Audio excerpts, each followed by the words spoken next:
Do you remember that classic film ending where the music plays and the final words, "the end," come up on the screen?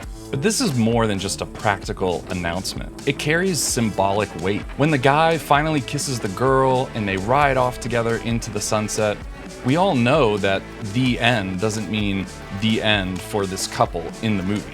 Many of the great storytellers across film, books, and television knew that a good story echoes forward.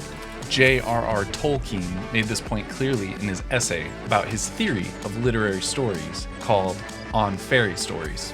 He says, "I was there led to the view that eucatastrophe produces joy at the turn of a happy ending, because it is a sudden glimpse of truth. Your whole nature chained in material cause and effect, the chain of death, feels a sudden relief, as if a major limb out of joint had suddenly snapped back."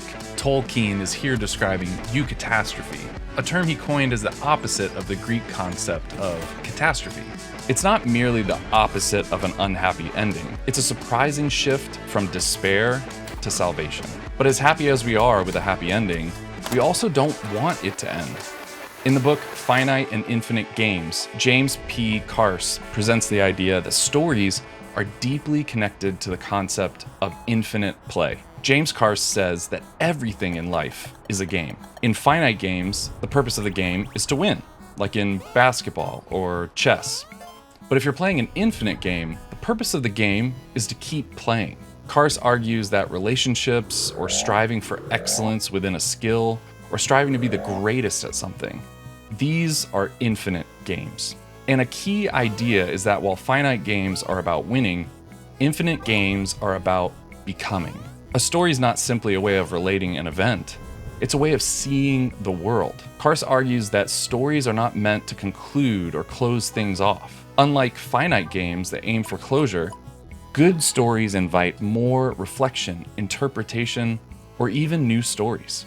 They're inherently open-ended. We live our lives inside stories. They're not just narratives we tell, but spaces we inhabit. And that means that the stories we hear invite us to respond. When the end appears on screen after the joyful twist, what these stories really do is invite us to think back to the beginning, to remember how far we've come, and to imagine what happens next. It's like we're being asked, will you too go start a new life, changed by the lessons we've learned along this journey? Tolkien said in the same essay on stories that Jesus' life, death, and resurrection is the greatest eucatastrophic story ever told. And the Lord's Prayer, in a way, is a summary of the great story of the relationship of God and man. And at the end, we say, Amen. But Amen doesn't just acknowledge the prayer is over. It means, I agree and let it be so.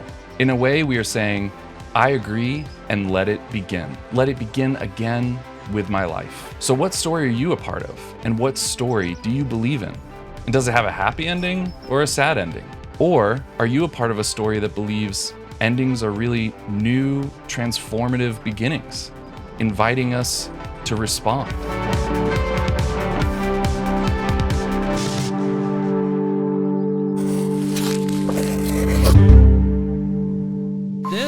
The Catechism of the Catholic Church. It's the official summary written by the Church of everything Catholics believe. But if the contents of this catechism are unlocked, it can change the world. We believe the Catechism isn't a dry, dusty textbook. It's a gift. It's the faithful echo of a God who desires to reveal himself to us. We're creating content that's relevant, watchable, the type of content you want to share with your friends. And all of this will be free to the world and translated into multiple languages. Relationships are that way for sure. It's about getting to know someone and then trusting that person. Las relaciones son así. Se trata de conocer a alguien y luego confiar en ese. Dépendait fréquemment de la foi des gens en lui et en son pouvoir. Dependia da fé das pessoas nele. Jesus também foi modelo de fé porque confiou. We're transforming the letter into a living voice for the modern world. We're creating videos, stories, animations, podcasts, social media. We're creating content that's relevant, watchable, the type of content you want to share with your friends. To help people fall in love with the Catechism, the Church, and the heart of the Catechism, Jesus. Join us and help unlock the Catechism for the world. Join in the project to retransform the letter into a living voice.